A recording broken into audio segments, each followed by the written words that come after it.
Welcome, everybody, to the Authentic Happiness Show. I am Suzanne. I'd like to welcome my friends, Enzo and Jara, to join in with our discussion tonight. Hi, Jara. Hi, Enzo. Oh, well, thank you. Thank you. Thank you. Let's see who What? we've got in the chat here. We've got Mr. Jimmy's in the chat there. Hello, Jimmy. Hi, Jimmy. And tonight we are going to talk about, what? Oh, I was going to tell Jimmy to tell his dog we said hello. Oh, yeah, tell your dog we said hi, Jimmy. Tonight we're talking about how much control do we really have over what happens to us? And how much of it do we unknowingly sign away or give away? And how much of it is taken from us? And this is stuff like identity theft, just like some of the things that like the government can do to us, and law enforcement can do to us, things like that. Just things that we think we have control over, but we really kind of don't. So we're just going to discuss those types of things, and wherever the conversation leads us is totally awesome with me. We may end up talking about something like Easter bunnies, and it's all good here on the Authentic Happiness Show. So. Easter bunnies, huh? Is that the first thing that popped into your mind? Yeah, that was the first thing that popped. That was the only thing that popped into my head right then. It hopped into it. Hopped into her mind. Nice. On Thanksgiving, near Thanksgiving. Right. She's thinking about bunnies, but she should be thinking about turkeys. That's right. I'm always thinking about bunnies. Okay. So that was very interesting. Enzo was just telling us about an online type of deal that could happen to you, you know? Right. That could very easily happen to anybody because we're all everywhere if you think about it. You know what frustrates me is when I try to sell something on OfferUp and I get somebody that reaches out and they're like, they want to send me a code or something to do. And I'm like, no, like if you're a person that wants to buy something, just be regular. I shouldn't have to like prove to you that I am who I am by sending all the, I don't know why people do that. It's so frustrating. Right. Everything is a scam, it seems, almost today. Yeah. It's like how it sucks that you get scammed when you try to sell, when you're the person selling something and people try to scam you still. Or if you're trying to buy something, yeah, they try to scam you no matter what. All shady until proven unshady. Yeah, the sad truth is with the internet, and a lot of it is our own fault, to be honest, is to make things easier to do. That makes it easier for unscrupulous people to take advantage of you. You know, it's super easy to go online and log on to some kind of website and buy something, and it's shipped to your house. And you've got it in 24 hours. Along with that means that there's people that are out there that are going to want to try and get that information where, you know, your credit card information, your personal data alone is worth a lot because they can figure out, if anyone can figure out like your home address, your the big thing, it used to be like your social security number and your mother's maiden name were like the big ones that you never wanted to tell anybody or put anywhere out there. Mm-hmm. But a lot of people are dumb and they put their entire life on like Facebook or something like that, where somebody's just got to spend an hour going through all your Facebook timeline of the pictures of all your kids and when their birthdays are. And, here's my mom visiting. And you track down who mom is. Now you can figure out who mom's maiden name is through public records, a bunch of other stuff. They can steal your whole life. and a lot of it is our own fault. Well, it's also like the government complicating everything, because if we didn't have all these, like, everything is so overcomplicated. Like we have to register everything. There has to be, you know what I mean? So there's all this information. If it was like the olden days, like when you just wrote down the names of your kids in the Bible, when you had your babies, you wrote them in the Bible. And then like, your debt, you worked with your body to like do things, and it wasn't like somebody could steal your identity back then. You know what I mean? I know. Unless they dressed like you. All these big, groups collect all your personal data, and it's supposedly is secure, but then they get hacked.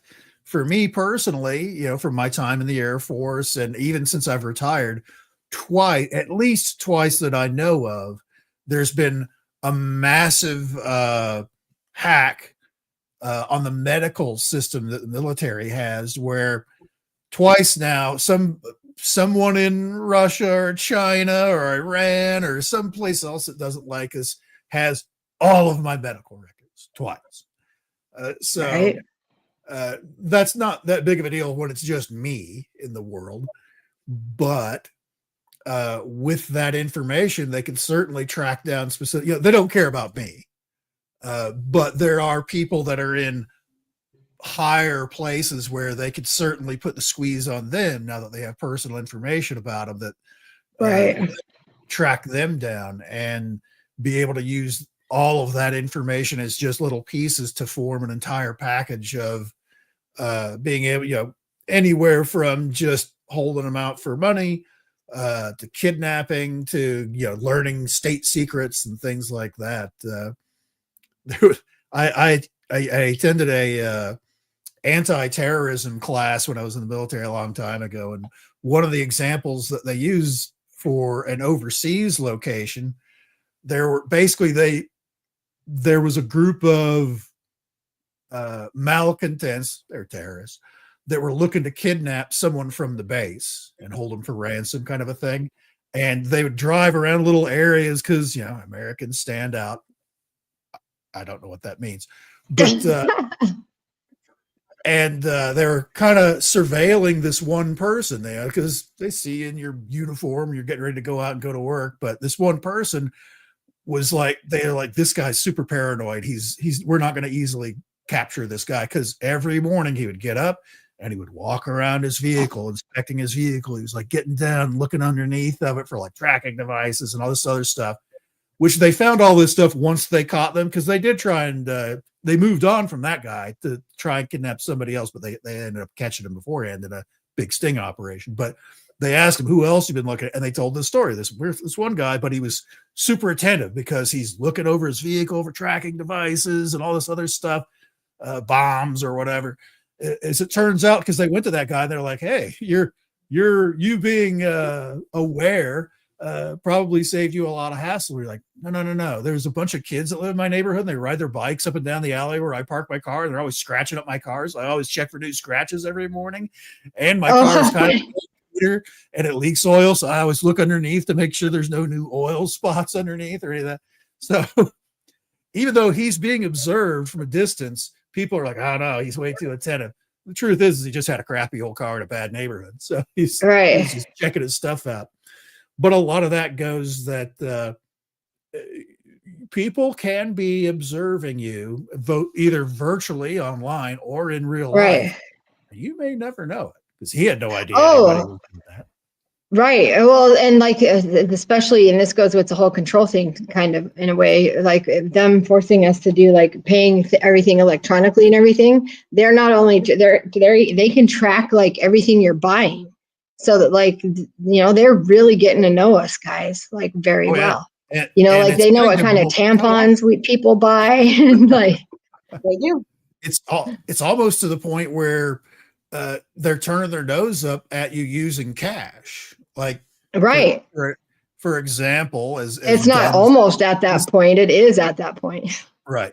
This is not a brag, but this picture from Las Vegas years ago, where I got like I won at the slots, and that's like $2,400 in hundreds there. I still have a bunch of those hundreds left because nobody will accept them.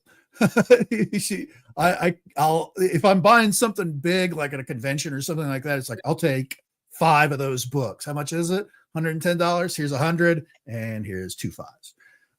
That kind of thing. It's kind of okay because you're doing personally with one-on-one kind of a thing. But even like restaurants and stuff like that, they won't take anything over a 20. Right. I know. And isn't there a law that like all legal tender is like legal tender? Like, are they allowed, or places allowed to be all like telling us what kind or how we have to pay as long as it's legal tender? For like a personal business kind of a thing, they can kind of make up that they can refuse you service because you're wearing glasses, stuff like that's within their rights to do. You could certainly probably take them to court and stuff like that and probably win for some kind of like racism or something like that, but they technically are allowed to do that, and that includes, I mean, I get it, they don't want the 19-year-old manager of the McDonald's leaving with a giant stack of $100 bills at the end of the night, trying to go to the bank and drop it off, so as to avoid things like that. So they just don't accept it anymore. Not even like a 50. It's like a 20 is as big as they'll go in a lot of places. So, like, what made me think of this was my headphones just.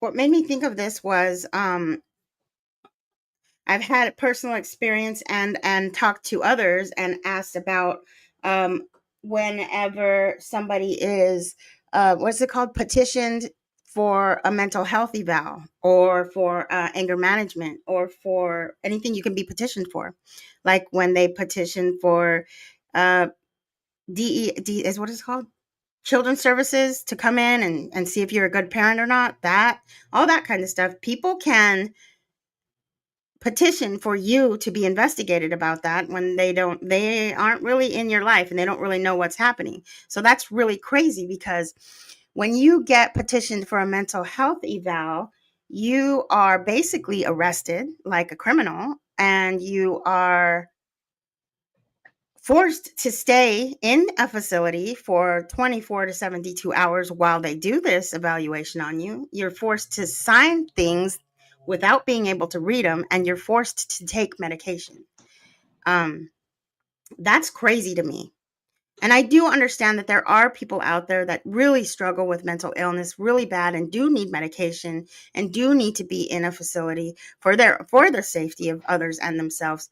But I don't know how this kind of thing is helpful. I think it's so disruptive and just. Well, the problem, one of the big problems now, especially nowadays, is like you got to look at the behavior of the general, well, the behavior of, like, if you look at TV and things like that, and if you were to take that as our general life and the general population, right, the behavior of the general population is freaking terrible. It's like bad. It's terrible. So you have people that have terrible behavior that are passing judgment and making these rules, and that is a problem. And there's not any kind of, there's no kind of there's no what's it called? They don't have to answer to anybody if things go down and they were incorrect. So there's no punishment, or nobody gets in trouble if you mistakenly do something like that. There's no accountability for. Right. Thank you. I couldn't find the word. Thank you so much. That was really bothering me. I couldn't find it. I was really searching there. I was like, I saw where you were going. It all even can roll all the way down back to my main passion in life right now, which is the world needs to gain higher consciousness from where we are, because this type of shit shouldn't be done. And it's just, I don't know how these people live with themselves that do this type of stuff. So like, I'm just expressing another way of me expressing how this shift that is happening needs to happen, and people need to go along with it, because we need higher consciousness in this world, in this country, in this planet, the whole planet. Because this bad shit should not be happening. I feel like there's a lot of people that will probably never change unless they actually go through the same situation themselves. That's the only way, maybe, for some people to gain the empathy and the wisdom to not like put other people through things unnecessarily. Like so much of the things that we do are just not necessary. They're like so bad. It's like, we like so many things are not necessary. And there needs to be more substance to things. Like if you're gonna file a complaint or do something like that against somebody, there should have to be a level of substance and investigation. And the way that they handle things like that, if somebody is having an issue, mental health wise, or if they're just having a life situation, which we also need to forget that we need to stop forgetting that we're human beings, and people having life situations aren't crazy. They're having like something happen in their life that is important to them and dramatic and traumatic. And so the last thing that person needs is for somebody to be all rough with them, or not listening to them isn't like super duper important. And just medicating people, there should be a law against that for sure. Yeah, you shouldn't be forced medicated for anything. No.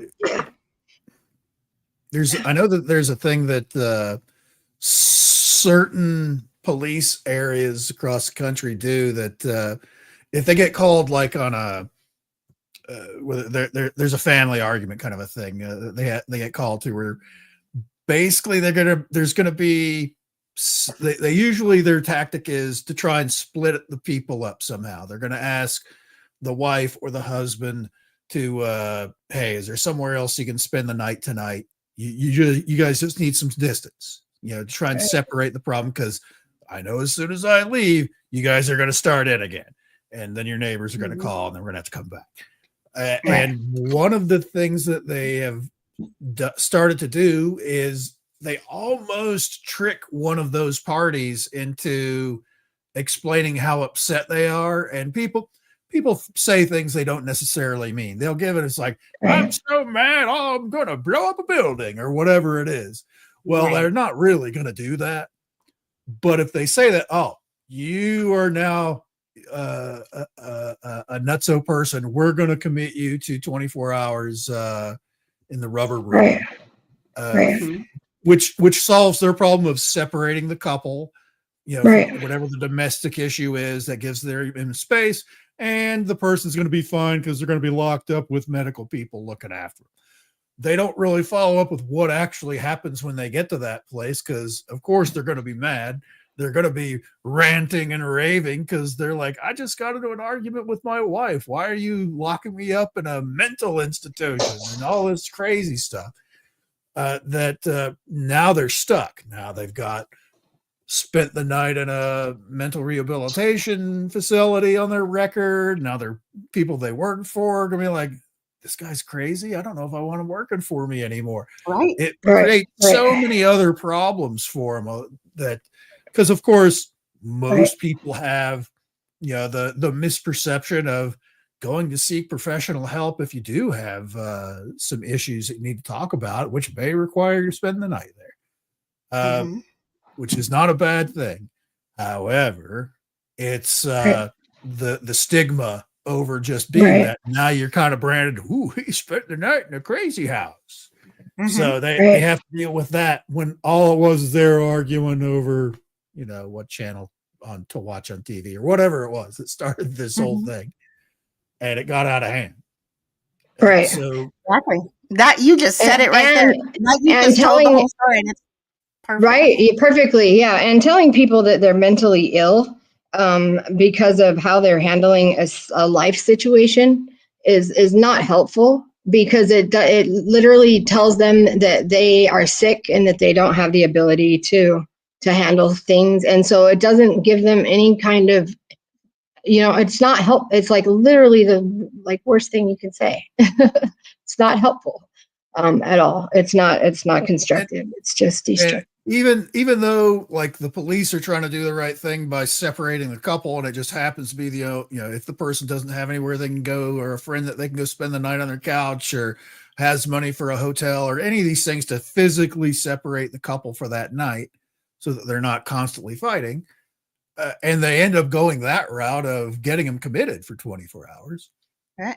Depending on what their job is, they could be just destroy their entire life. Like if they're a military person and they like have certain intelligence classifications, like I got a top secret clearance for this, all that stuff one night in there is gone. It doesn't matter if they're just, it's an easy avenue to get this person away from their missus that they were arguing with for a night. That person's life is now destroyed. Yep. Their professional career is gone because they didn't have somewhere else to go and didn't have a lot of cash for a hotel. And that's a decision that the police made for them. Right. Yeah. The police shouldn't, the police need to have like more training, I think. And for That's situations like that. There. That's very true too. Like they're just getting younger and younger. I mean, maybe we're getting older, I guess. Well, not me, but everybody else. But I'm getting they're just popping them out of the academy with like way less training than they used to. Same right, because I know, like when my daughter her school had that lockdown, I was shocked. I was like literally shocked at how the police spoke to us. I was like, how do you speak to parents like that when their child is in danger and they're worried about their kids? How do you talk to people like that? Like the cop told me, because I asked how do we know when to go back to the school? And he said, when you look outside and you don't see any helicopters flying out above, then you know to come back and get your kid. That's what he said. Wrong. And I was like, are you kidding me? Are trying to get their kid. Yeah. I was like, wow. I'm a UFO investigator. I get black helicopters all the time. That's not going to work. I was like, wow. I mean, there were some parents that were very upset and they were being very vocal about it.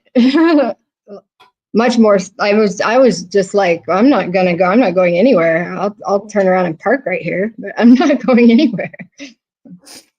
Yeah. That's crazy. So, yeah, we don't have a whole lot of control in a lot of ways. If you're a regular person. Do you remember that movie out of control quick.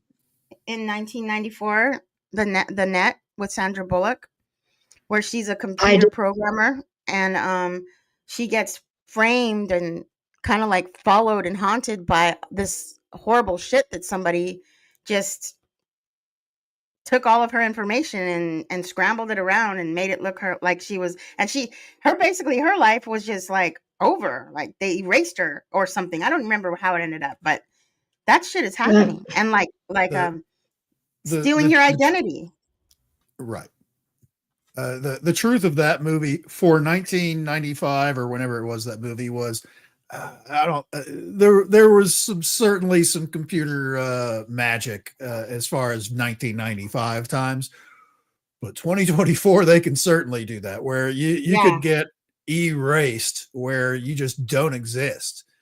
Where, you can get oops, you got deleted, sorry. But that'd be cool, wouldn't it? If you didn't exist in the system, then you wouldn't be a cog. You'd be free to do whatever. It would be crazy though. You got to watch that movie. I think it'd be good. I think it'd be good. I don't know. You wouldn't be able to get a credit card, but credit's not good, so that's okay. Right. You would have to be a cash only kind of person. You couldn't have a bank account. You couldn't have anything like that. So living totally off grid, believe me, there's certainly an allure there for some people and kind of an adventure, but it's going to make everything, especially the more intertwined systems become as we go on, it's going to be a monstrous pain in the ass. You're going to be, what I think though, we should be allowed to do that. We should be allowed to be given a vote. Like, don't you think, like in the world, like when you turn 18 or whatever, you should be allowed to choose if you want to be a part of the system of things, or if you would like to have a go as a lone human with other lone humans, and we would create our own little lone human cities. And well, I mean, those things I think do to a certain point kind of already exist, because we have certain like Mennonite communities that shun technology and things like that across our own country, and various other places like that do similar things. But everybody has to be a citizen of a certain, right. Everybody has to declare one country.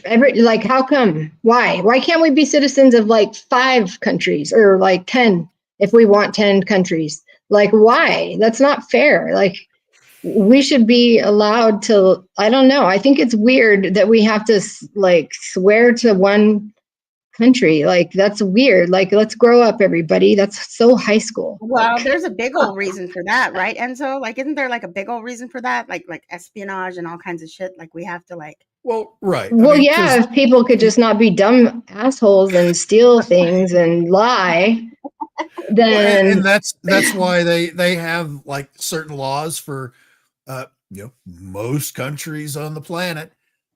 You can't just go walking up across their border like, hey, I want to be part of your country now, and all that. There's a process set up to where they may not want you. If you're coming in penniless and you've got a criminal record, a bunch of other things, they may not want you as part of their thing, so they can turn you away. And that's their right as a sovereign nation, I guess. So you can't just claim just anywhere. No, I know, but like if you're not a criminal, like all the bad people ruin it for the rest of us, man. Dang yes, it! Like, because why does my toothpaste have to be locked in a cabinet at the store? Like, I don't steal. Dang it! Like, there's almost a lot of things are locked behind a glass now. Everything is locked, and then you have to show your receipts, and you have to like, give them your blood and let them check your butt and all kinds of. It's like child. I don't think you're using toothpaste correctly if they have to check your butt. So. Everything. So so many. As DL Joey in the chat says, you can claim dual citizenship. Yeah. You can, but that's only 2 though. Well, it's basically it's if you don't have a job and you've got a criminal record and you've got a bunch of other things against you, you may not necessarily get that second country that you would like to live in. Even if you've straightened up now, it's because you've got a history. So you may fall back on those bad habits that you used to have of knocking over banks or whatever it was. That you can't do that. So it's still limited, and it falls back to money. Is sure you make enough money where you can pay taxes in 2 countries. Congratulations, we'll let you have both. They should make a law, like a global law, that if if you get to a certain level of like, I don't know, good behavior where you don't consume more than you're just good, right? You should be able to like live wherever you want and just change it whenever. Just like you just have to let them know or whatever that you're going to go from Jamaica to. Right. At its fundamental levels, I agree with you. However, who is it that's deciding who's good and who's bad? Probably someone evil. Well, because they're right. Well, I mean, if there was a perfect world, it would just be because there's inherent like right and wrong pretty much in most things. I think. I don't know. It's for me. It's like it's not hard for me to like not hurt people or like not. I don't know, like, you know what I mean? Like, you just, like, you don't, like, Enzo, I don't think that you go around, like, punching girls or drinking and driving or, like, there's just so many things that, like, you know what I mean? Like, there's just so many things that, like, you would not ever even think of doing. But there's all kinds of laws that you have to follow around all kinds of stuff that has nothing to do with you. As we saw just a few weeks ago, there are certain people out there, not everybody, that not to make this is not a political thing. We're not gonna go down the political rabbit hole, but it is the example that would be the most recent in everyone's mind. There are groups of people that decided, red or blue team is evil, red or blue team is bad, and as the election turned out, we're still seeing on the internet today people that certainly I feel apply to needing psychological help, where they're screaming in their cars, they're screaming in the sky, they're shaving their heads, they're if they're rich enough, they're like, I'm not living in this country anymore. I'm moving to somewhere else, which is way not as good as what you're leaving here. With full disclosure, but there's certain people that certainly need some help out there and do require, I feel, some psychological help. They're in a bad place. If the person, like all the politicians, well, I mean, we do this every 4 years. Everybody votes, vote for person A, vote for person B. There's only going to be one winner. And the people that their person didn't win, it's the end of the world and stuff, and going just really over the top, which, 15 years ago didn't happen. It just, people did not. It's like, oh, dang it. Next time we're going to get a better person to run with better qualifications. We're going to do our messaging and also it's that self-awareness and realization that you probably could have done better there. Right. Obviously it wasn't good enough. Whatever it is that you did wasn't good enough to convince the people of the United States to vote for your person. And what is it about that? No, it's not. What is it about that? Like, what is it about that like, as they're like all grown people, right? They're like super grown. They're like real grown. Like, oh yeah. I think you shouldn't be allowed to run for office after you're 65, in my opinion, but whatever. They're super grown, but they act like little kids. Like they literally don't think that they lost for a reason. Like it's almost, when I look at politicians and hear the things that they say and watch the things they do, it's almost like it's hard to believe that they're being serious. Like they're being serious. It's like, how can they be like that? And I don't know. Not throw up in their mouth a little bit every time they look in the mirror. Like I said, it was only, a dozen or more years ago where it was like, next time I'm getting you guys, we're going to vote your guy out, blah, blah, blah. Okay, there you go. And that was the end of it. It was not this weeks after the election and there's still people screaming at the sky and shaving their head and moving to different countries because they think that it's the end of the United States. It's ridiculous that the reaction some people are having about this. It's a ridiculous reaction that some people have about a lot of things. It is. Yeah. These same people would flip the same way if you was to do something as minor as take their favorite TV show off the air. The number of people that flip their lid completely over that one Star Wars show that was on Disney, whichever one it was, that it was panned widely. Nobody liked it. It was just a bad show, just bad writing, bad characters, bad acting. There was nothing good about it. But some people are like, no, it will be, the next best thing. And that's a stupid TV show. Or people that get mad about how they cast movies. That cracks me up too. Yeah. It's like, it's a freaking movie, man. Like, come on, people. There's certain nerd things. I feel everyone's a nerd for very specific things, not just comic books and TV and movies and stuff like that. You can be a nerd for knitting or cooking or things like that. You can know like super specific things about it. That's your nerd thing. Mm-hmm. And certain people get very passionate about it. I know there was plenty of, like, when I was younger, it's like, man, they're going to make a live action Batman movie. Oh, that's great. Who's going to play Batman? Keaton, Mr. Mom, that guy, he's the comic actor. He can't be freaking Batman. You're crazy. And it was actually pretty good.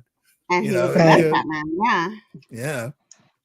But you don't see people getting into like super heated debates like you do about people nowadays. Like, as to swing it back around to things that we can't control. There are kids like 15, 16 years old playing a video game live against some other 15, 16-year-old kids somewhere in the country, and they get beat they're up against somebody that's just a little better than they are, and they flip, they lose it. And of course they're nerds because they're computer nerds or whatever, and they figure out like the IP address that person lives in this town in the USA. I'm calling the local sheriff, and they're going to get swatted. Now, some kid, 16-year-old playing a game's like, oh, you stuck, and moves on to the next game and thinks nothing of it. The sheriff's pounding on the door with a full SWAT team outside. Mm-hmm. Come out with your hands up, because they told them horrific things, that they had people on hostage and they'd killed their parents already. All this craziness. And now they've got to come out with the whole, hands on their head and go through the search and search the whole house and realize it's just some jealous kid. That sucks. There's been instances where things like that have happened and people wind up getting shot, and that sucks. Yes, but right in the town that 7 miles that way, Wichita, Kansas, a few years ago, that exact scenario happened. 2 kids playing on the internet, and of course you talk trash in these things because they can hear you. They have a voice thing where you're talking to the actual person back and forth, and they're trash talking each other, which has become part of the norm for playing, games like that. And kids snapped, and again did exactly what I was saying before. They figured out where this person was. As it turns out, they, again, using online records that they could publicly access for free, usually Facebook, and those are like the starting places for a lot of that, to figure out people's histories. That person used to live at this one address in Wichita, Kansas. They had since moved like a couple of years later to somewhere else, but they had an address, and they put out a call to the local sheriff in Sedgwick County, Kansas, and gave him the whole spiel. I'm gonna, delete everybody, and I've got guns, and I've got 8 people hostage in the house, and blah blah blah, all this stuff. They send in the SWAT team. And of course, this person that has nothing to do with any of it, doesn't know any of this stuff, they weren't even playing the game, is just sitting in their house. And then there's helicopters outside their house. There's lights in every window. There's people on a bullhorn screaming at them. And now they're upset because they're like, I didn't do anything. I'm just sitting here living my life. What the hell's going on? And they call, they're calling in, step out on the front porch, one person at a time, have your hands on your head, lift your shirt to turn around to make sure you're not hiding a gun in your waistband, all the things. And the person got frustrated. And as they're doing, they're like, what is wrong with you? And he flinched like that. One person, who's actually an older person in the sheriff's department, shot. Because I thought he might have had something concealed, and was like, that's the only reason you would do something like that in that kind of situation. And he died. Oh, and gosh, so sad. Years later, they tracked down the person who called it in, and that person is now sitting in jail about 30 miles that way in a prison, along with BTK, which is a famous serial killer in the 70s here in Wichita. Oh, I was like, is that a Korean hip hop band? No, BTK, which stood for Bind, Torture, Kill. Back in the 70s, he was sneaking into people's houses, and knocking them out and tying them up, and then you guys told me about that. Death. Usually, I guess he was famous for pulling the little string things on the shades, that you would pull. That's how you tie people up. Just cut this rope that's right there, and then have them all sitting in a row, and then just torture each one of them to death, one at a time, in front of each other. Oh gosh, that's terrible. Yeah, that was I don't understand things like that. I just don't. That stuff like that, it makes me feel like people like that and people like me, we could not have come from the same thing. There's no way. And with the theme of the show, they because they never caught him back in the 70s. He just stopped murdering people and disappeared for a long time. How creepy! Ew, he's out there somewhere. He's somebody's grandpa. But back in the 90s, he late 90s, he started, basically his big thing is he would antagonize the local police in Wichita. You're stupid, you're never gonna catch me, and blah blah blah blah, blah, all these things. Where he would send in like a note or a letter. He would leave it at like the scene or somewhere where they would find it. And I think it was late 90s that they started getting the notes again from him, from the same guy. That go through the handwriting experts from all the previous stuff. Yes, it is the same person. He's still out there. But he started sending him CDs with big long diatribes about how stupid they were and he could do whatever they want and they'll never catch him and all that stuff.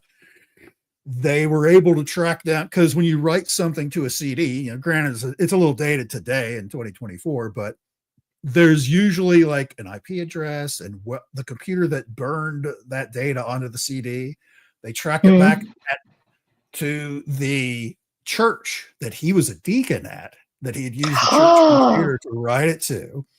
He was a deacon. Wow.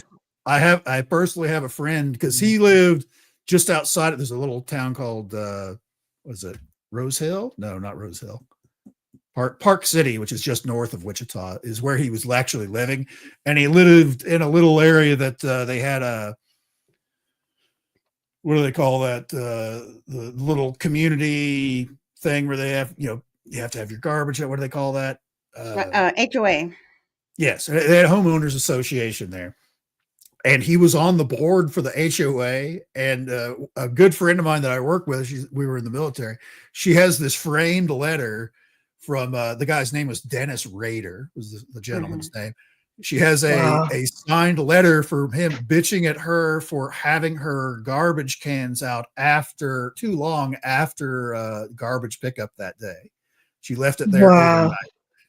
Signed Dennis Rader. And she's like, oh, he could have killed me. His last name was Rader. How weird, how ironic. Because that's what he was. You know, a Raider. There is something too that I always felt, that your name is kind of what it turns out you do with your life, as strange as yay! Because my last name is Minter, and that means one who makes money. My last name is Lucero, and that means light. Cool. Light, does it? There's a new neighborhood in Tullison, called Lucero. Susie, I was going to. Really? Oh, that's awesome. Yeah. There's a big old sign that says Lucero. I was going to take a picture of it, but I was driving. So that's how it's cool. I love anyways, that. They ended up catching him because of the technology, because you can track back stuff that he sent in on a CD. And that is something that a lot of people don't realize, is when you use your printer that you have at home to print something out, there are microdot ways on the printing that it's actually on the paper that will identify what printer it came from, which then is tied to the computer. It's tied, get on the internet and figure it out. You can track someone from a printed out document from your printer that will eventually track it back to that printer. Wow. I don't know that they necessarily use that for the BTK specifically, but they use technology to track back who he was, where he was, where it came from, where these things, and they were able to do some surveillance and closely look at it and figure out who it was. So, and then once they caught, they're like, I guess guys finally caught it. Took you 30 whatever years or whatever, however many years it was, but screw you guys anyways. And off to jail he went. Wow, I can't believe he was a deacon. That is so weird. How do you not know if your family member is murdering people? Like, I don't understand how can somebody not have like I don't know, like, didn't he have bloody fingers or something? Like, how do you I don't even that. his wife. Well, this originally happened back in the 70s, so there wasn't any like DNA stuff or I know cell phones, nothing like that. So he had like a wife and a daughter and everything, and they like didn't even know. Yes, he did. He had a whole family. Oh, they did? That's crazy. Wow. And they had no idea. There's got to be something super duper evil about someone like that. That's just evil. Like there's no. Now, where does that come into somebody's consciousness to want to do that and just do it? Like, why is that? Where? That's Why are we evil. built like that? I don't. Yeah. Oh, we're Well, not. I feel like a lot of people have like this little inner thing. Like if you're standing at the edge of a cliff, it's like all I have to do is just push that person. They're gone. That kind of thing. But you don't act on it because you know that would be crazy. I don't have that thing, Enzo. Some people. Well, I mean, it's And so not standing on the cliff. Note to self: do it next to the cliff when you're with Enzo. that comes from. They did a survey of people that in New York City that rode the subway, and people, for whatever reason, even today, will go right up to the edge of the subway when they know the train's coming, so they can be like the first to get on the car and get a seat. And they did an interview, just a private interview. It was like, have you ever thought about pushing somebody off in front of the train? And a lot of people said yes. My daughter has asked me that stuff like that before, and I'm like, no. Yeah, those thoughts are back there in the back of a lot of people's heads, but they just never act on it because they know that that's wrong. Right. And especially today, you're not going to get away with it. But for someone back in the 70s, not knowing what they didn't know what technology was going to come up later on or anything, but they could get away with it if they were a little careful. Oh, that's not to leave any. So, yeah, isn't that part of your reptilian brain? That wanting to push people. Everybody has a part of your brain that is just exactly like the brain of like a reptile, right? Something like that. So that maybe it is part of that. Maybe that is part of that brain. Why do we have that? I could keep asking why forever. Everyone has that darker side because there may come a time where you may need to rely on that survival type situation where someone else may have like tied you up and is going to torture your whole family or whatever, and you get like Hulk strength, which doesn't really exist, and where you can figure out a way out of the curtain strings to figure out and get old Dennis Rader back before they can harm your family, kind of like.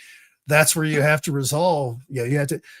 To me, I feel like that's something that you kind of need to a certain extent, but you have to know when to switch it on and switch it off. If you're in a really bad situation, if you don't do something, they're going to slice you up. You're going to fall back to those.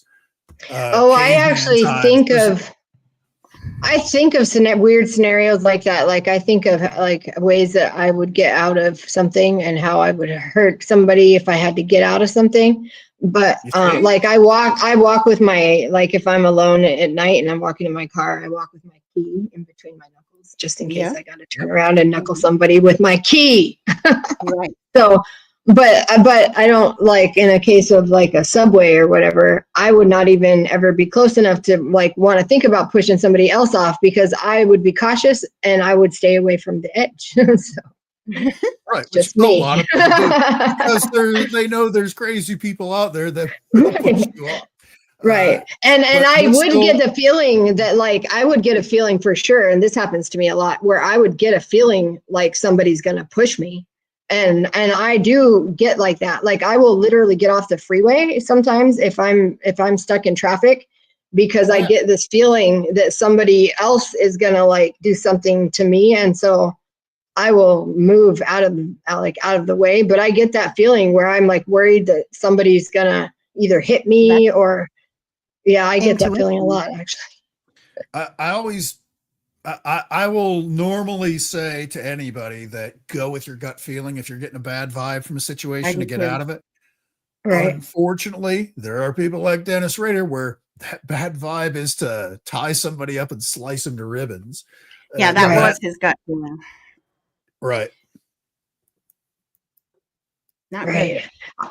I wonder how if people's gut feeling just didn't work when they met people like that. Like, I don't know. You know what I mean? Like, higher consciousness is needed. That's why, like, people, aliens and other, planets, they say, I don't know for sure, but like they have a higher consciousness and they don't kill for no reason, or they kill for, they have a reason if they do.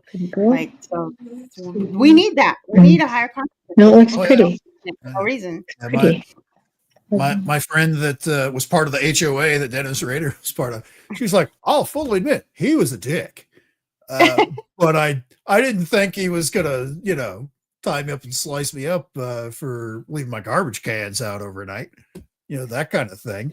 Wow. I wonder if that's why he did it. He was just a really mad, Yeah, that's where it starts. That's where it happens. Like he was really mad, disgruntled HOA guy. Yeah. He was like, okay, Bob, here's what you get for you had that garbage can out too many times. Ooh, that's that. Don't trust any HOA. Part of the one where I'm at now, and I hate it. I want to get the hell out of here so bad. I think there's something wrong with somebody that's on the HOA. Oh, he was a Boy Scout leader too. Oh, yikes! I don't recall that specifically, but he may have been. The general consensus about Dennis Rader, the person, was average, upstanding citizen, paid all their bills, had a family, had friends, was part of his church group, things like that. That you never suspect that he was such a dark side. That's crazy. Huh. You're right. That is You're crazy. right about how people get that way. It's unmanaged anger. It's repressed emotions. Come on, people. Yep. Do the work. Do the inner work to be in emotional control. I wonder how much repressing do you have to do to get like that though? Criminy. I want to say one of his underlying psychological things was he would see people that were like happy and were doing well for themselves, and were no matter what their play, because it wasn't like he was doing it to rich people or very poor people or anything. He would just see somebody out at the store that was happy-go-lucky and laughing with their friends and family and stuff like that. And that's terrible. That was not the life he felt he lived. That they shouldn't be out there flaunting their happiness about how great their life is, kind of a thing. I think that was it. Put the energy that he put into strangling people into his own life, he could have been that happy. Right. Yeah. So, I don't know. I think his mom probably didn't give him a toy when he was. I think, yes. I'm just kidding. Heal your traumas, people. Heal your traumas. Huh. Yeah, people are interesting. That is for sure. How much of it do you think we give away voluntarily by when we sign up for every single social media platform, and when we buy things? Are we signing up voluntarily? Are we doing that voluntarily though? Because they make it everything to where you have to buy into the system in order to do things. So like you have to have a social media if you want to be successful at your job, for many jobs now. Or for your practice, for instance, or for as a realtor. Like I can't not have social media. I can't not have emails. You can't, if you want to do one thing, you have to do all these other things. And then there's all these other things that you're required to do. So I think that we have hardly any control actually. Right. So then it's taken from us. Well, and in a lot of ways, if we don't give it away, we will go to jail because we're told that it's the law or that we have to. People give it away because they don't know that they have a choice. Mm-hmm. Like our social security number. It's so easy to get a hold of, and we all have to have one, and it's somewhere everywhere. So so dangerous. But yet, for me, I can't even see my real birth certificate. I have to petition the court and they can tell me no. I have to go out of town and pay money to petition a court to ask for their permission to see my own circumstances of my own birth. That's some bullshit. So Like, it's like how, there's not a lot of control. When I feel like I can't even, I don't have control over whether I can ever see that or not. That's not fair. It's not right at all. The system is not set up for us to be in control. Right. And so the Yeah. system, okay, so the system, let's talk about the system for a second. Maybe the system is behind it all from top to bottom, because It is. there's things going on in the system behind the scenes that we're playing into that we don't even know about. We could be funding some real bullshit that we don't even know about. Well, there's all kinds of things, like the way that the system has kind of, in the working age of capitalism, families, and their requirements for kids to go to school. Families don't really get to raise your kids. Our kids have to be in school all the time, every day for a certain number of hours, and mom and dads both have to work. So it's like people aren't learning how to have relationships with each other. So there's a lot of families that have a lot of like distress or whatever, and then the system is not set up right to handle that either. It just makes everything worse. They do that, and you know what? It's always set up, really. They do that, and then they place a system where there's a place to take your children to, like, put them in there, and it's more damage and all this and that shit. There's so many acts out there that they have, and that they pass. So many acts and so many, what are they called, that they pass that we don't even know about. The legislation, and like Lucero, Jara, and like, we don't know about that. We don't know if it's real or not. We don't know about that. But if that was real, then that's why they place things like that, because it's said that, and for the Lucero Jara thing, that like every time you go to a school and graduate from a school, or every time you break the law, get arrested, every time you're incarcerated, anytime you do anything, that more money gets put into that account, and they could be doing all this shit, and that's where they get all this money from. That's why the rich are staying richer, because they put all of these laws into place that we don't even know about, and we're giving into it and we don't even know about, and it's just ridiculous. Yep. And then people get all mad at each other about who each other's voting for. But it's like, it's the system. It's like the system. Everybody works for the same boss, yo. Whether they're Republican or Democrat, they both answer to the same person or the same system or whatever. And none of it is for what is best for people. Right. And that person they answer to is Satan. I'm just kidding. I don't know. Yeah. Yeah. That's what I think. That is, in my opinion, that is the thing that makes the most sense. Because everything is so inverted. Like, why would everything be like that if it wasn't something that has to do with something like good and evil? I think it all comes down to money, and it's the root. It's not, money is not the root of all evil. Money is just energy, but money is unnecessary. Money is unnecessary. Negative energy.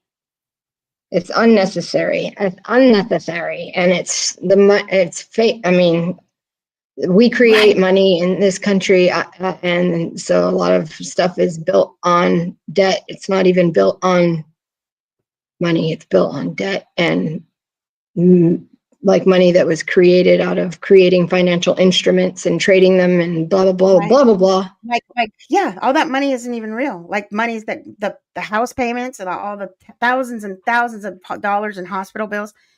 That's not even real money. It's just written down on a paper from one piece of paper to the other, and then, saying whether it's paid off or not. And it really never really is seen or real, like hard cash being paid. It's just like a bunch of zeros and commas that people are just passing on a paperwork. It's paperwork, really. There's enough land in the world for everybody to have somewhere to be. There is. Yep. And they talk about how we need to build more houses or whatever because of because of the housing. No, we don't. There's a whole bunch of houses that are sitting all empty. There's a whole bunch. Like, why don't we use the stuff we already have before we build new things? Come on. It's like, you know, was that the answer to solving homelessness? Is that it? Is give everyone a house? Is that what you're referencing? Well, I think, not everybody shouldn't not necessarily have a house, but it'd be if everybody had a place, and then it'd be up to you to do what you got to do to work to get the things you need to build your house. What a lot of people don't follow the next continuous step. A lot of what we've already talked about just tonight is a lot of people that are homeless in the United States, at least, is mostly because of either mental illness or substance abuse to the point of addiction, where they are stuck in a hole that they cannot climb out of. If they get a couple of bucks, you know, shaking the can in front of the grocery store or out by the intersection, all of that money is going to buy more drugs so they can get that high. It's giving them a house. It's like, oh, you're no longer homeless. They're more than likely going to go get a hacksaw somewhere and chop up all the copper tubing for the plumbing to sell so they can go and get more drugs and stuff like that. It's that addiction loop. It's not most of the time though. It's not. And most of the time it's not the addiction that comes first. So it's not like, you know, most of the time there's circumstances that have happened in somebody's life and a lot of times it's like one right after the other that happen. And people are put in a situation where they don't. And like people, I get it. However, like people like me will never have to worry about that because I have a family and I have like friends. Like I would never have to worry about. I don't feel like I would about that. But there are a lot of people that don't have it, like they only had, you know, one or two people or whatever. Especially now as a realtor too, I can see like how expensive everything is, right? There's a lot of what people make and how much things cost. They do not equate. Like here in Maricopa County, the average rent, it was around $2,000 a month. It might have dropped a little bit. But $2,000 a month was the average rent. And you have to make 3 times the rent typically. Income wise. And that's in addition to having your credit score at a certain level, in addition to having to pay application fee for any pets that you might have, in addition to, you know, you can't have any evictions, you can't have any felony. And so there's all these different criteria. And if you can't, it used to be like when I first started doing real estate, I was getting people that were wanting to rent and I was like, hey, why would you rent? You can actually buy with down payment assistance. And I was getting people into a house for not that much money out of pocket and it was working out well. But then when interest rates and everything go up, now you got a whole bunch of people that are priced out of the system for buying and a whole bunch of people that don't make enough money to rent. They'd have to like partner up with other people. But there's not a lot of space in some towns in here, like in Tempe, I believe they have a person, like you can only have so many people per room in the house or whatever. It's like a city regulation or something. Right. So it's like there's a lot of homelessness that just happens out of like, you know, circumstances and it's unfortunate that there's not more programs or something out there because I feel like there's a lot of wasted space. Like there shouldn't be. Okay, for example, let me give you a good example. I don't know why, but the other day I was like, hey, I wonder if the state of Arizona owns any property. So I was like looking it up, and there's several houses that the Attorney General's office owns, and I believe that they are the houses that were taken because of that.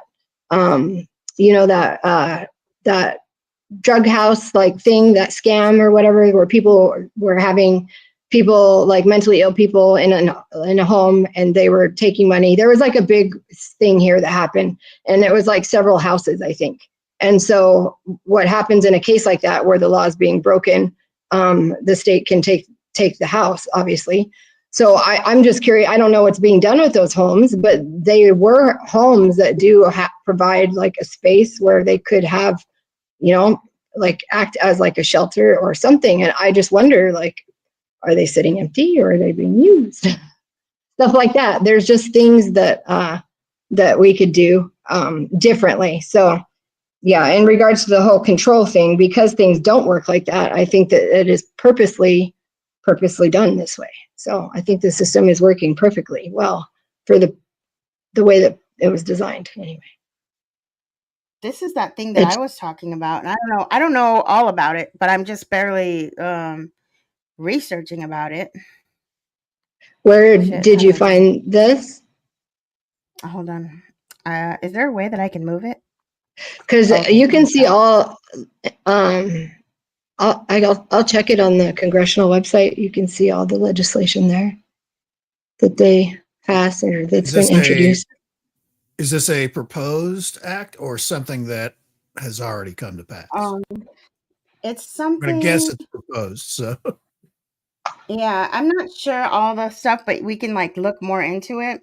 It's just some stuff that I've been hearing about, like that I kind of looked into, and I'm not quite sure all the way about it. There's a lot of different theories that are out there around it. But these are some of the just looking at a couple of these things, I can certainly see where arguments against it would be, but yeah, like the very first one, canceling all credit card, mortgage, and basically canceling all debt. Jubilee or complete forgiveness. The issues with that is there are people out there that are like, okay, I'm going to sign this house loan. I'm going to accept this education loan so I can go to school and get the education I want, all that. These are all loans and debts that in good faith, they said, yes, I will take out this loan. You give me a bunch of money now. I will pay you back in small increments over years to pay you back. What are the lending institutions supposed to do if somebody is like, just cleans the slate, just deletes all that stuff? Right. Now, what would happen? Got money that they're expecting to come in that they can no longer do their own business, which I get it. It's the bank and everybody hates the bank, but they are still a business, and there are still other things outside of, the bank that we think about that would fall into a point where you're basically saying, hey, and of course, if somebody saw that today, it's like, oh, they're going to pass this. I'm going to go run up my credit card bill. I'm going to get all the new stereos and all the new clothes, and I'm going to get tens of thousands of dollars on my credit card, and they're just going to wipe it all away because people are greedy at their basic fundamentals, where if you think you're going to get free stuff, they are going to take advantage of it. Yeah, so crazy. This one that I pulled up. I don't know. I just Googled and pulled this up, but I don't really know. I've heard different things about it than what this is saying.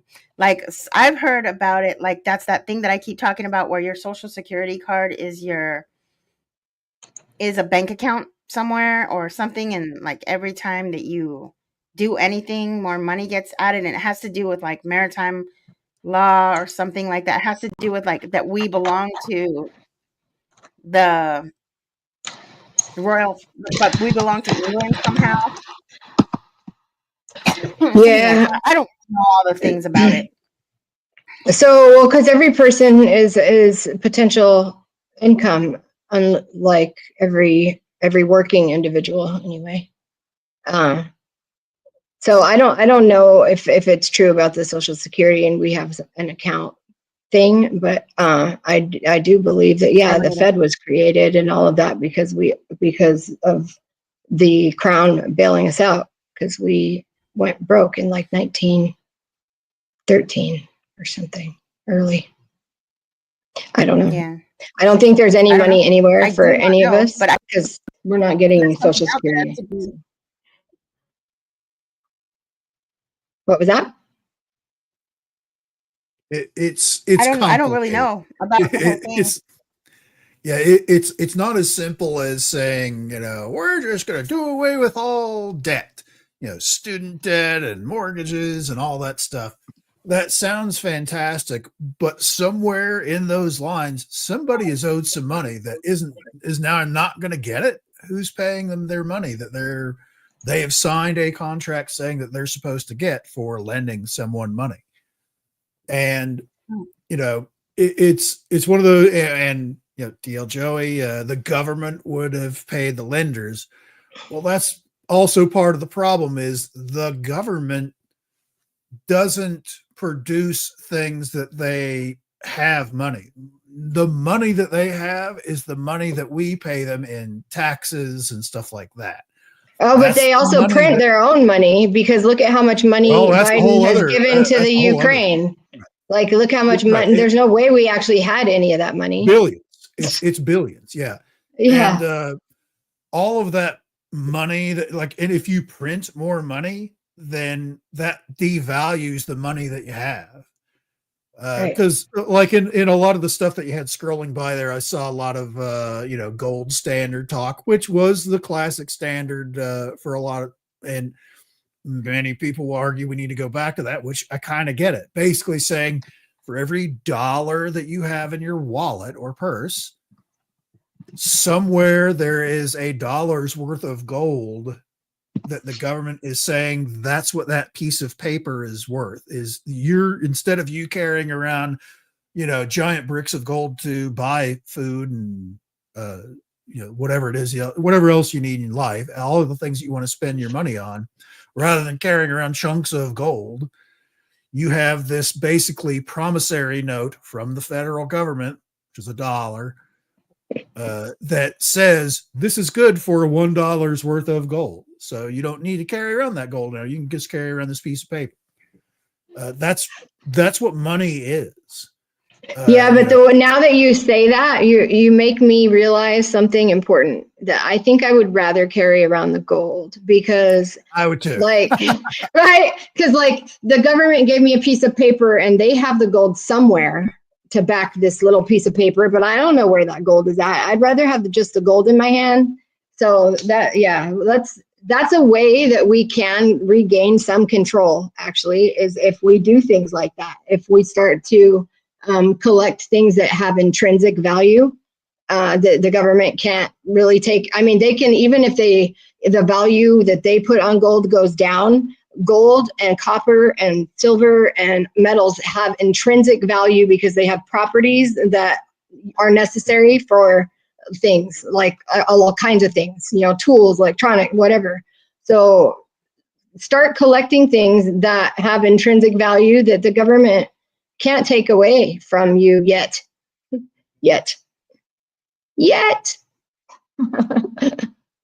So yeah. Start collecting quartz, people, before they tell people that they can't collect them anymore. Yeah, it's a mess, and we are certainly in the bottom of a hole right now when it comes to money and all that stuff as a planet, really, because we've all gotten away from. I say we, but there's a lot of countries that have gotten away from the gold standard. No.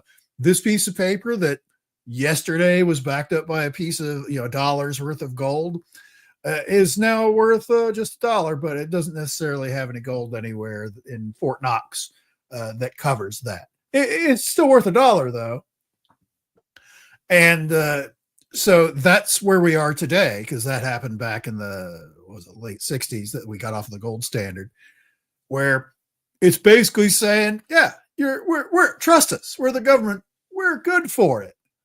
Right. And the truth is we have no way of proving that. We can't. And a very bad track record. Can I please point out our track record? Yeah. Very bad. Like when people say to me that I'm a conspiracy theorist and they're like, oh, why do you always think you accuse the government of doing this? I'm like, look at our track record, yo. Like our government has a history of manipulating people and like hypnotizing people and lying about wars or whatever to like look at our track record. So, yeah. Yeah, that's it's a disaster. It's a constant disaster that we're always like on that teetering edge of a golden age compared to complete failure of the entire federal government. And you can have a wheelbarrow full of those little dollar bills. It will not buy you a dirty look because it's just not worth anything. It's ridiculous when you start looking into it just a little bit, and honestly frightening. There was just a story a couple of days ago how the Pentagon has failed its 8th audit in a row for an accountability of where their money is. That's not okay. $800 billion. Yeah, $800 billion that they can't account for. Oh my gosh. That's not okay. Yeah. But some would say that's where they're hiding those secret UFO things because it costs black money and it's on nobody's record. Well, that might be, but still a shitload of money. So like what happens when that happens? Nothing. They just fail it and nothing ever happens because I'm sorry, that's not okay. Because if that were us and a person like failed an audit or whatever, they ruin your life.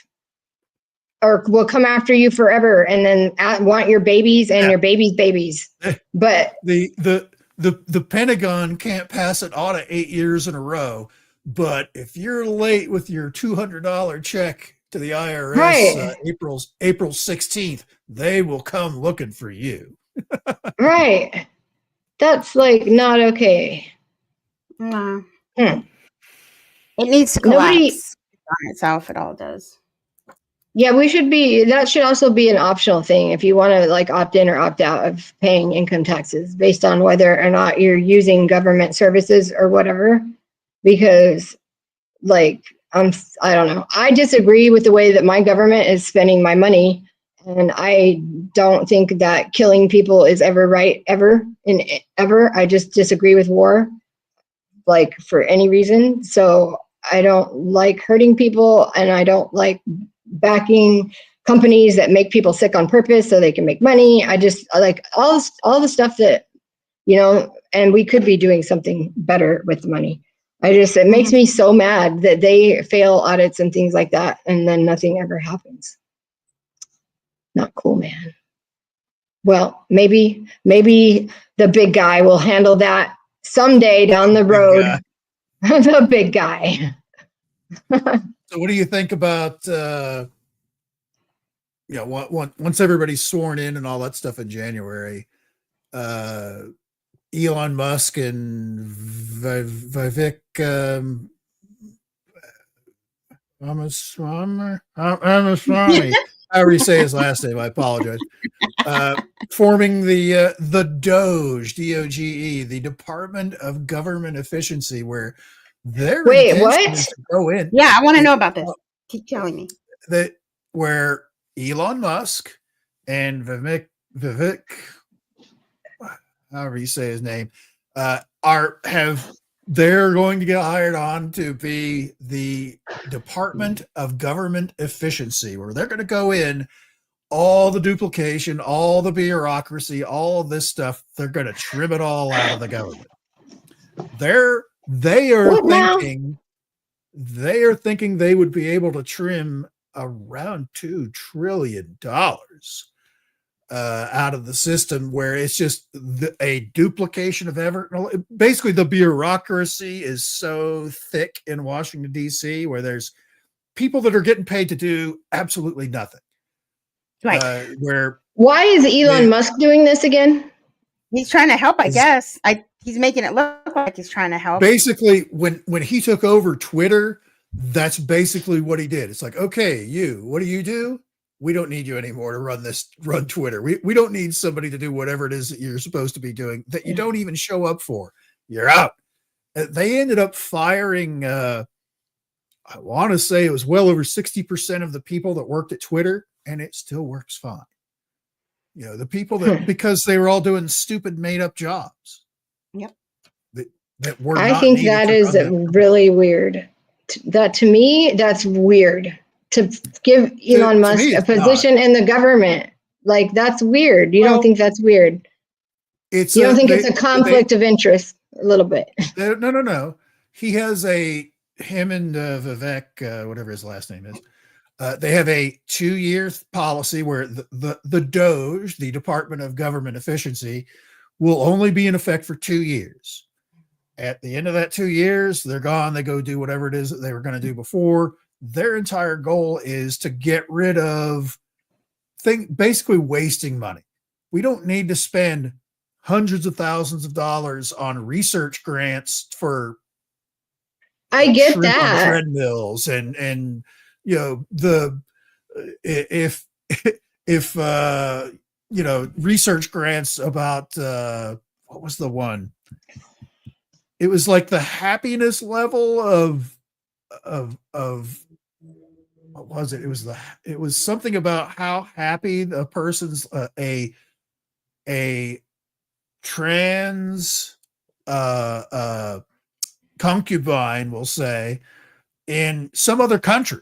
It wasn't even the United States. It was like this whole study to see how happy their life was by being basically a trans hooker in whatever country it was. It was like, I don't remember. It was one of the Asian But in countries. doing that, though, don't you think that they might accidentally slip in there on purpose some jobs that they would like to, or whatever that they would like to trim or eliminate that they would like to trim or eliminate for other reasons that might suit other? I don't know. It just, to me, it seems odd to put in somebody like Elon Musk for a position like that.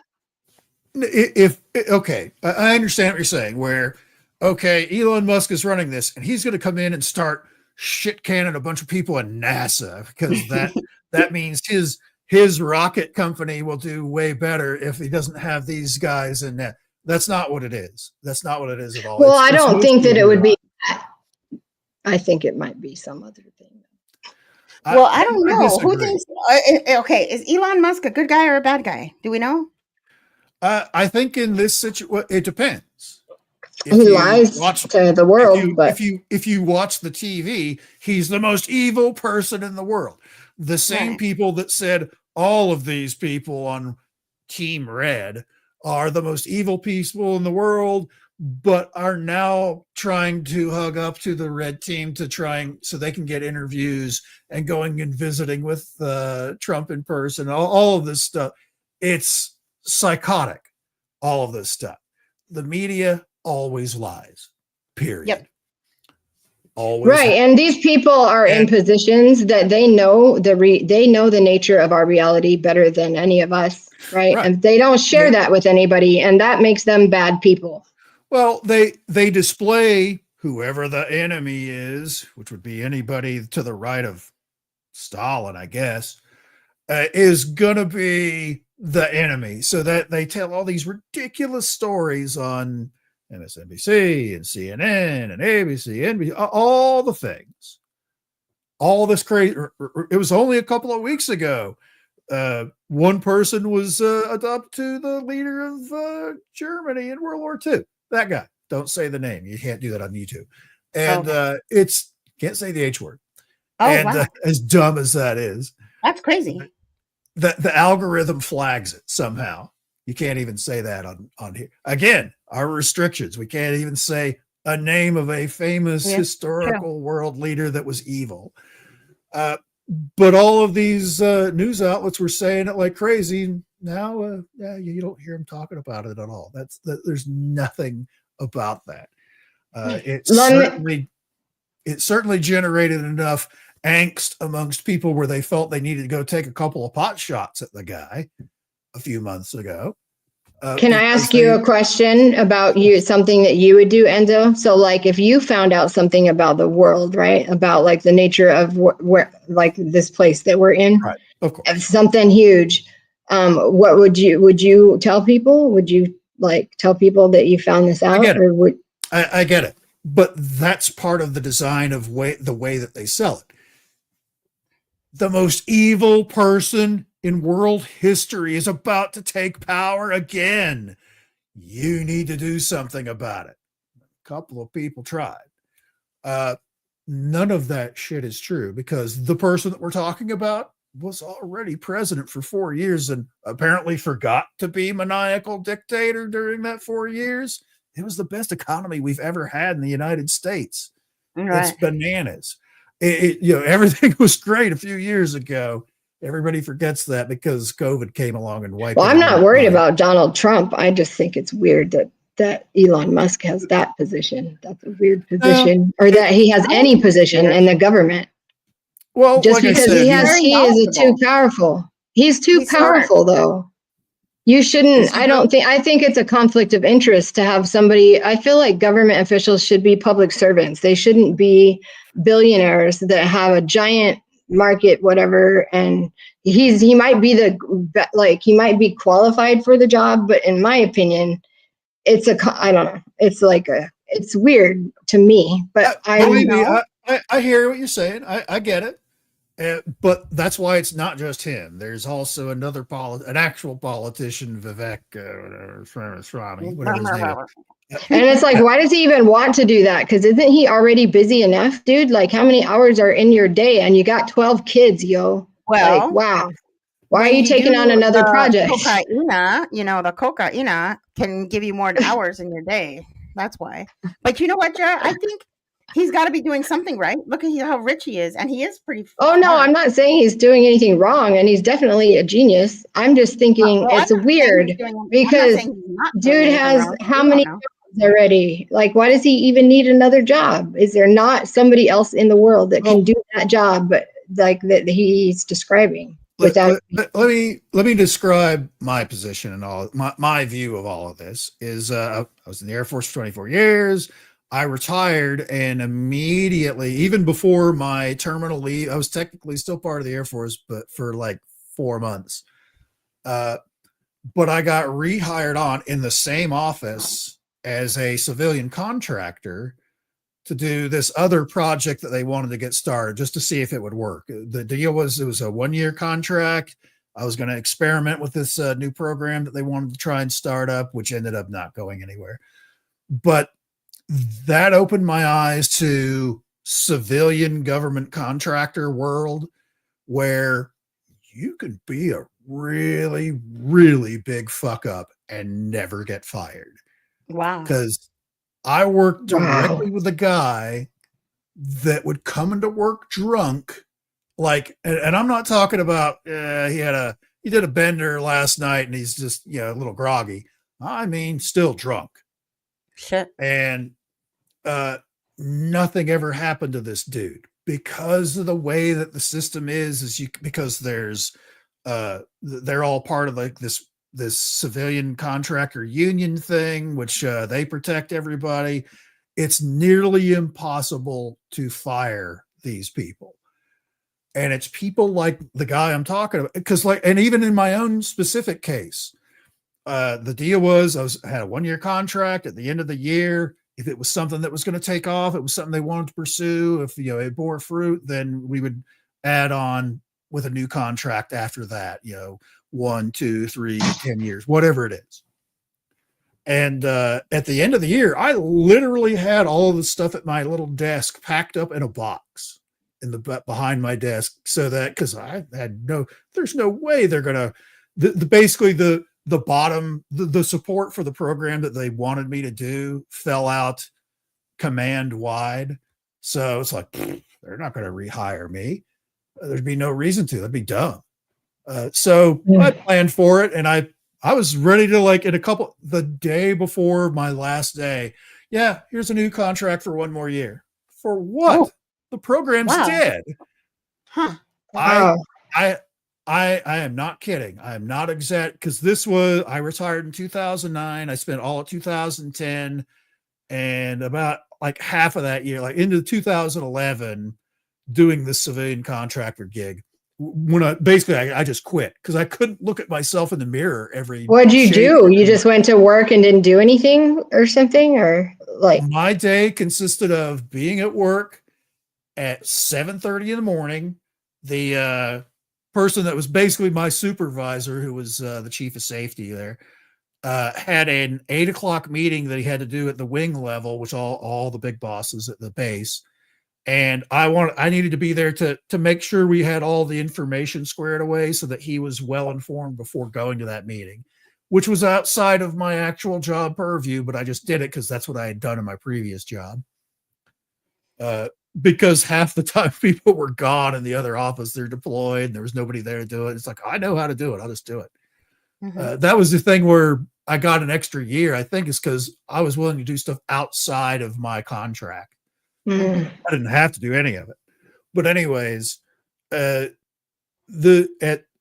at like he left the office at like 7:45 or 7:50 to go to his meeting. And I would go outside and smoke big ass cigars for like an hour because there was nothing for me to do. Because I'd come in the morning. Nope, no new emails. Oh, no new phone messages. I'm just waiting for 4:00 to come around. And that Wow. literally was what was my day. And I just couldn't stand it. It just grossed me out that they're paying me money to come in and just sit at a desk. I was helping out everybody else, doing stuff just for something to do. Well, I hope as part of his efficiency thing, I hope he also, like, after he gets rid of all the jobs that are unnecessary, I hope they also make sure the people that have the jobs that are still filled, that they actually know how to do their job. Well, and that's all part of where I was going to, let me just finish up real fast, is my own situation.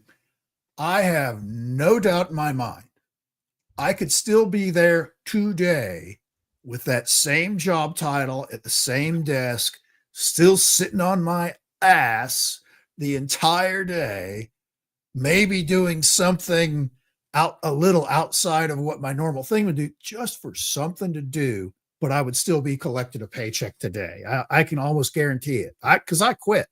Because I was like, Right.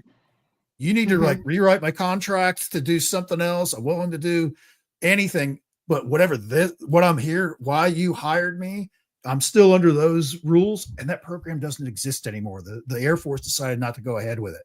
I'm not doing anything. So was that just a disconnect that they didn't want to, like, that they didn't know that?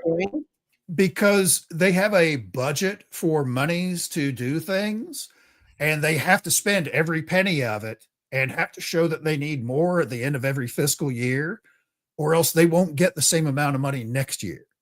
So it's a budgeting thing. So that, because I couldn't tell you how many times, because October 1st is the beginning of the new fiscal year. I could not tell you how many times during my entire career on those few days, those last days of September, we need to get up and fly 4 guys on this plane for 25 minutes. Oh, wow. So that they can meet this specific requirement that they had for training and a bunch of other stuff. Because if they didn't, they would not get that same amount of money for training next year. Ooh, I wonder how much money is lost in right now, and for different things that are allocated for. And that's the thing is, like, because you may have a year where I didn't spend whatever my budget was because we didn't need anything because we bought a bunch of stuff last year. You can't have, when they recalculate your budget for the next year, oh, well, you only spent, we'll just say $10,000 when last year you had $20,000, but you only spent 10 this year. Your budget for next year is only $10,000 because that's all you spent. So you've lost now an extra 20, 10,000 from your total of 20 from the year before because you didn't spend it that year. You need to show the government it's dumb. It sounds stupid, but this is exactly how it all works. Is you have a set budget and you have to show that you're spending every literal penny of it and are asking for a little bit more every single year so you can at least get that base minimum the following year. Wow. So like when stuff happens where like the president just sends money to people, but we already have a budget, like where do they get that extra money when they're like, hey, let's send money to Candyland? Well, whenever the government sends money to another country, or oh, well, there's a hurricane, so we're going to dump, X million dollars into, all of that money comes out of your taxes. Well, right. But like there's a budget, right? So like all this money is allocated already. So like when they say, when you hear Biden sent another whatever to the Ukraine, well, that wasn't in the budget. So like that's just the machine goes print out more money. That's what they've been doing. That's what they've been doing the last few years, the last several years, really. But any amount of money that the government spends is coming from right. Yes, I know. Thank you that's for reminding me. So if Elon Musk and anybody else wants to go in and save us $2 trillion, yes, by all freaking means. Oh yeah, I don't care. He can knock himself out. Because my own example that I just gave you, and then how the government spends budgeted money and stuff like that, it's bananas. There was one year where we just didn't spend that much money in my office, and they're like, "Hey, I know you've been talking about getting a night vision camera for the truck. How much are those?" They're kind of expensive. They're like $2,000 for the base one. It's like, go order 2. It's like, what? What are you talking about? Because that's how much we had to spend before. Again, it's that last week of September, because you have to show that you've spent all your money. It's stupid. It is really stupid. And like I said earlier, I can almost guarantee without doubt, I would still be sitting there collecting a paycheck every day and literally just sitting on my fucking ass. And if that happened at my level, which wasn't even that high of a level, there are a lot of other agencies, even at the place I was working at, I'm sure it existed, because there were certainly people that should not have been working, showing up to work every day drunk and shit like that, if it should have been fired immediately. It should have, like, because that was actually part of my reason for quitting too. It's like, I'm not working in an office where that person is in charge. They're going to get caught eventually. Somewhere they're going to come into the front gate and show their ID card and be all so liquored up that they're going to wreck into somebody and somebody's going to get hurt. Then it's all going to come out. You're the boss. You're going to get blamed. You will not proceed any further in your military career. And then all the rest of us that work in this office are all going to look like dummies. Right. No thanks. That's the future of this office that you're not willing to change. I'm out. I left. And, that's why we like you. You're that type of person. Someone with moral and standards. I know that's the dinosaur. Exactly. Yeah, because like it is. It is hard to come by. It's like crazy how how people forgot what morals are and stuff like that. Like, I don't know. Like, you don't ever hear this statement. I wasn't raised, because I always, like, I was raised a certain way. Like, I wasn't raised to be a certain way. So like, you don't ever hear that anymore, because people aren't really raised to not do things. They're told that they're awesome and they can do whatever if they want. And then some people walk around doing that. Yeah, it was what I didn't realize at the time when I went in and I had the speech to my boss, because he had deployed and come back, and the entire time he was gone, shit went fucking bullshit crazy in the office because of the drunk guy. And I was like, look, I understand you're in a bad spot. However, because it was somebody that, at that time, a year before, I was the subordinate to this, I was a master sergeant, there, a lieutenant colonel. I would never have spoken to him this way before, but as a civilian, I certainly could. And I did. And I was like, you're in a bad spot. You're going to get screwed. And it's because you're ignoring all of this stuff. I understand you're limited in what you can do, but here's the things you can do. And what I didn't realize while I was giving this speech is the drunk guy had already gotten to him and told a bunch of lies about me. Oh, wow. That, I was doing all kinds of crazy stuff, and I was wasting a bunch of money doing this, and I wasn't even showing up to work, which was not true. A lot of stuff. And, he was higher in the, chain of command hierarchy kind of a thing. So he believed him. And it was like 6 months later, I was at a different functions, and another guy that I knew was getting promoted, and he had asked if I would come to his promotion. So I went there. I ran into the old boss. He's like, "Hey, look, you were right about all of it." And I believed every word that he said, and you were fucking right. And I apologize. So, which was giant for me because I never would have expected that. But there is certainly a lot of fraud, waste, and abuse in the government that can certainly be chopped out to where we don't need to be paying as much taxes as we do, because there are people. That person certainly shouldn't have been working there. I shouldn't have been working there for that additional year, and I didn't after about, it was like 5 months, 5.5 months, I guess, when I finally quit. I even gave him the options, like, I will actually give you 6 weeks. If you want to refill someone into this position for the rest of the 6 months, I would be more than happy to train them on check the phone, no messages, check the email, no messages. Your day is done. That was basically my job at one point.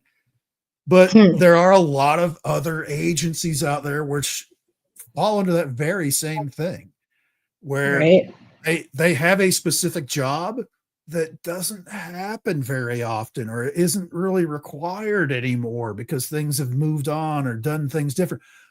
But but again, whoever hires people in to do that, they have that same budget thing. It may be a much larger budget saying, at the end of the fiscal year, we have to show that we've spent this much money. So give that guy another year and another year and another year and another year, where there will be people that will spend a generation in government service and just do nothing. It's ridiculous. It made me mad. It really pissed me off to see that layer of it that I had not seen as a military member. I never saw the inside of it. Then I did, and it grossed me out. I couldn't wait to get the hell out of it.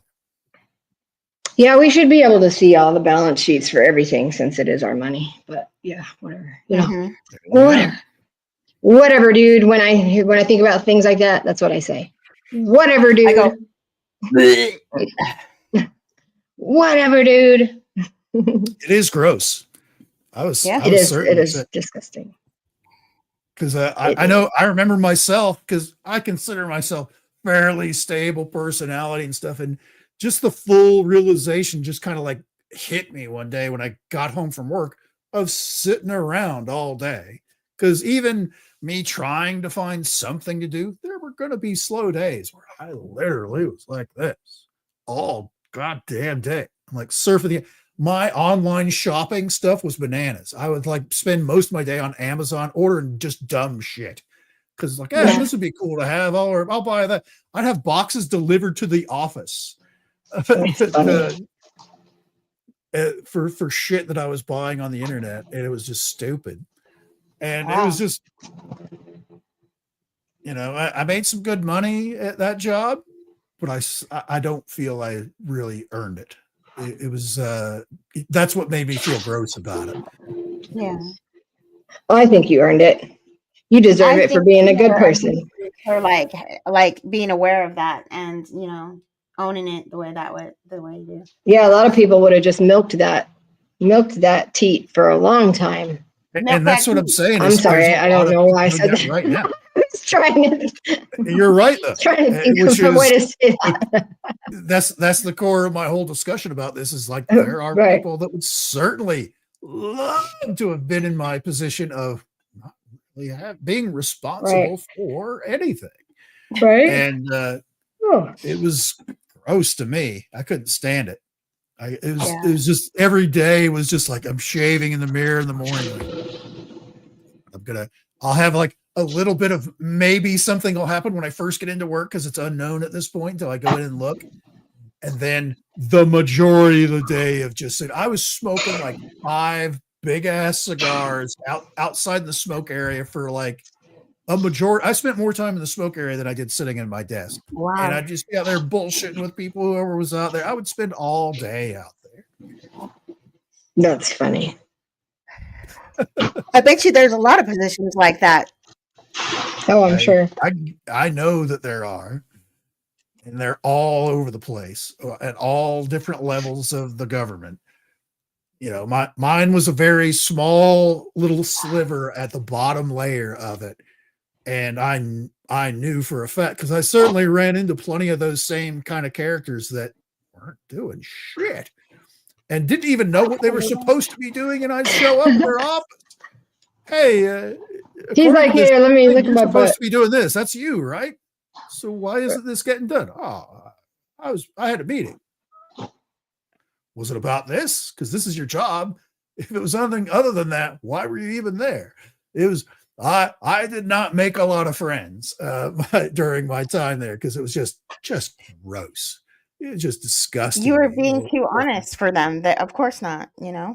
Yeah, Honestly, people there's don't no like place it when I do that Yeah. either. You're so cute. Your kitty's in your face there. He's like, He hi, sure is. everybody look at He's like, me. that's enough attention to everybody else. You must pay attention to me now. He's the cat that does the little, when I say, yeah, you say, and then he goes, yeah. Yeah. He just did it quietly right now. He went, mer. Oh. That time we were Okay, live a well. while back and it started eating your pizza was hilarious. Yeah. That was Maisie. She's the one that gets anything you leave behind. She's watching you and she's gonna eat it. She loves me. Maisie loves me. She does. She really does. She loves me. She does. She talks to me. Okay, well, since I'm getting taken over by a cat right now, I think it's time to call it a night. I want to I gotta. thank you for joining us that popped in, and if you're new here, please hit the like and subscribe button, share it with your friends, and if you have any ideas that you'd like us to discuss, you can send us an email at theauthentichappiness@gmail.com. And my cat's about to knock down the whole freaking camera. So yeah, it was a good show. it was a good show. Nice talk, you guys. I loved every minute of it. I really did. So yeah, I'll have to. I'm going to put some of my conversations with ChatGPT up on our channel too. Oh, cool. I'm going to make a video about that because, yeah, I like ChatGPT. It makes me feel better. It makes me feel good about myself because it tells me that I have. Like, I just think it's another thing that's lying. So, like, I don't trust anything it says anyway. So, I don't know. I don't know. I do, but it tells me that I have good thoughts about things, and I'm like, oh, it's ChatGPT. Before the show, I was fiddling around with some of the AI music generators because I couldn't carry a tune in a bucket.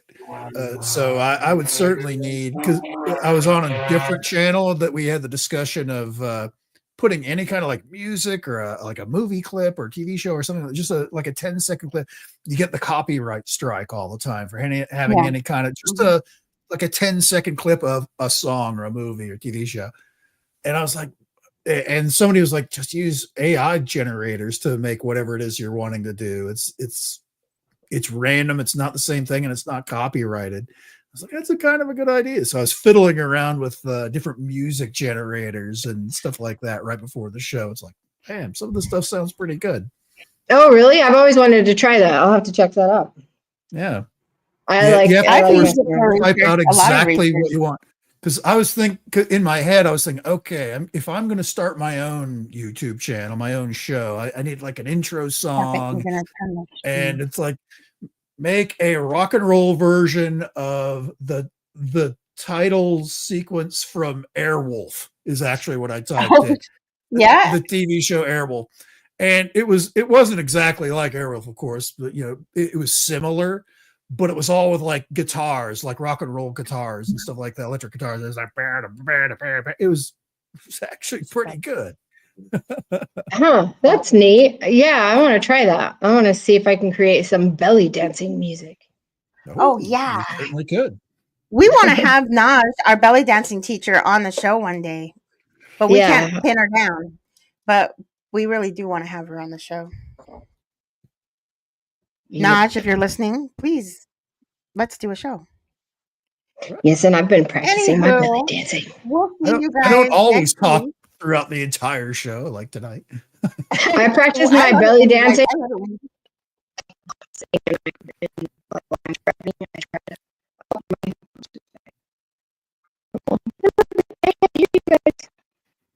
I'm not hearing you right. It's chopping up over there, I think, or maybe it's just on mine. I did. So there we go. Sorry about that. That's okay. Now Okay, we're that's gonna all. get ready to say goodnight. And wait. everybody have a good weekend. And join us next week. Same time, same place. Maybe a few minutes late, but we'll be here. So thank you, everybody. Good night.